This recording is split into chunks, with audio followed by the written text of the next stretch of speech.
But he joined me on a fantastic day in March, and it's one of those days that just keeps getting better and better. I knew I was going to have quite a drive tonight. I'll tell you a few more details in a minute. But you find me here, which is Bob Houghton's premises in the Cotswold, Northleach, where it's stuffed full of the most delicious Ferraris. Always worth just dropping by just to see what's in. Some fantastic cars around. Some really rare ones inside working. I've seen there's a couple of 250 Lussos, 275s, all sorts of stuff. But none of these cars I've actually come for today, because I'm about to drive down to the south of France. I've got 900 miles ahead of me in that Ferrari Enzo. Does it get any better? This is Nick Mason's car. He's very kindly lent it to us, and it's about 3 o'clock in the afternoon, and by 10 o'clock tomorrow morning I'm going to be on the Route Napoleon.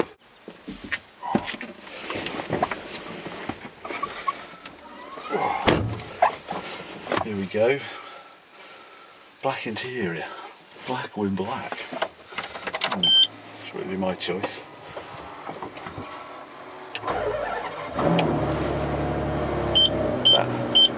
About the quietest Enzo I've ever heard, I think, that one. Still on standard pipes, this one. It's covered 15,000 kilometres as well.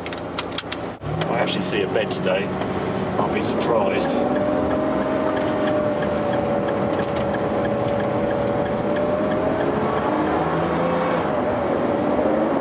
Immediately the thing that strikes you is just how light this car is. Just the steering, all the controls are much lighter weighting than you would expect. Something as extreme as this. Getting stuck behind a lorry as always happens.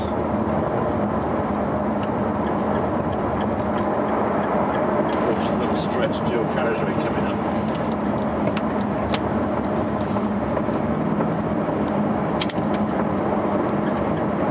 Yeah, I'm not sure about indicators on the wheel.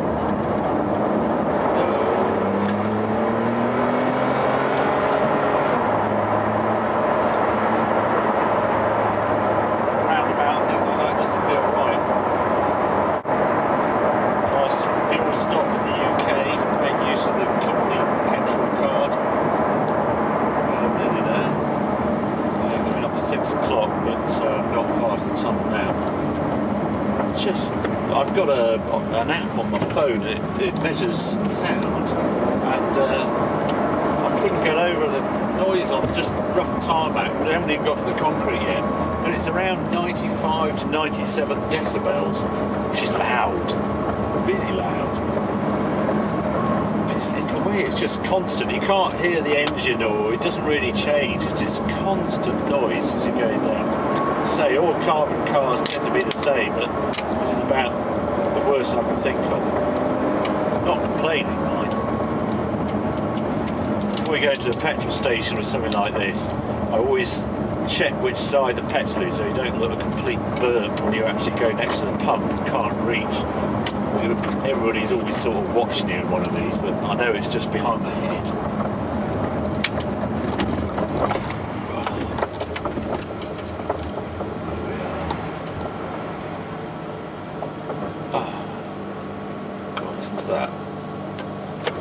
The other thing on this car I've learnt is there's no central locking.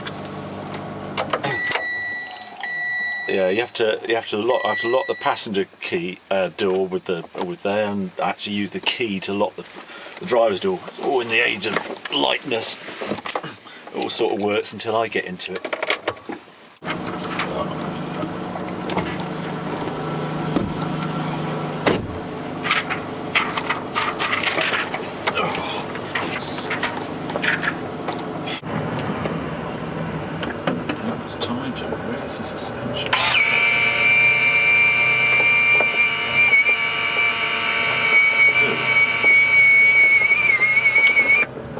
Sort of notice the noise of that, don't you, as it raised?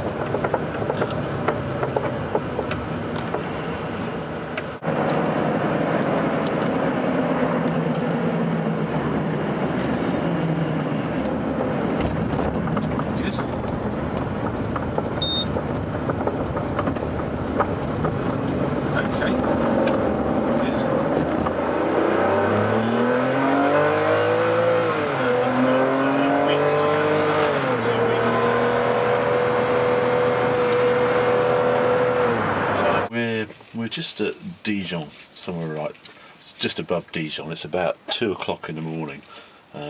Still got to get all the way across France and to, well, roughly here on the route Napoleon. Arrival time was 6 o'clock. It's now 7 o'clock in the morning. So I've probably got a couple of hours in hand. I feel tired again.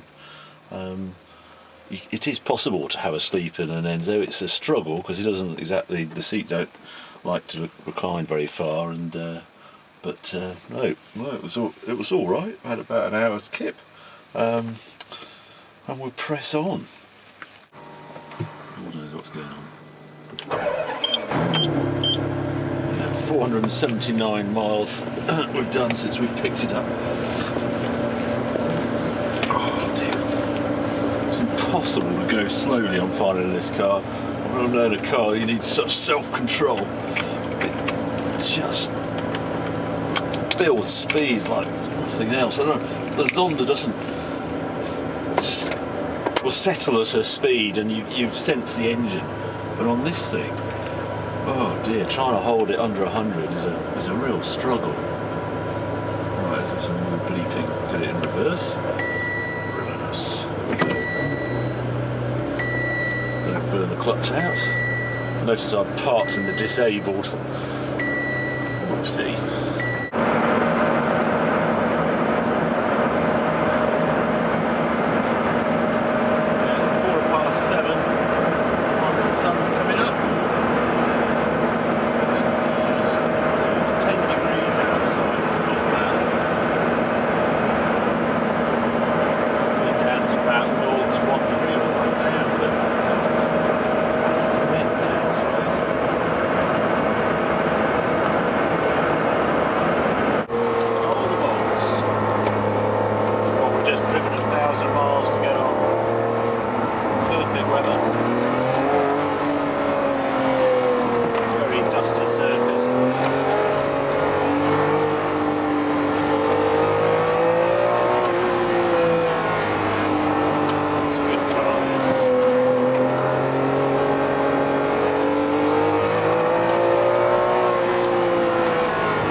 It's about 10 o'clock in the morning, and yeah, end of journey.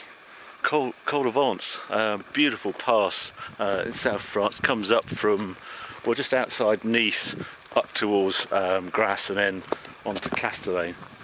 There we are. It's pretty barren up here, but deserted at this time of year. It's a great road. Bike races go up here. So, I mean, I think there's a looking at all the skid marks on the road. I think the locals come up here quite a lot as well. So yeah, 950 miles or so in the Enzo.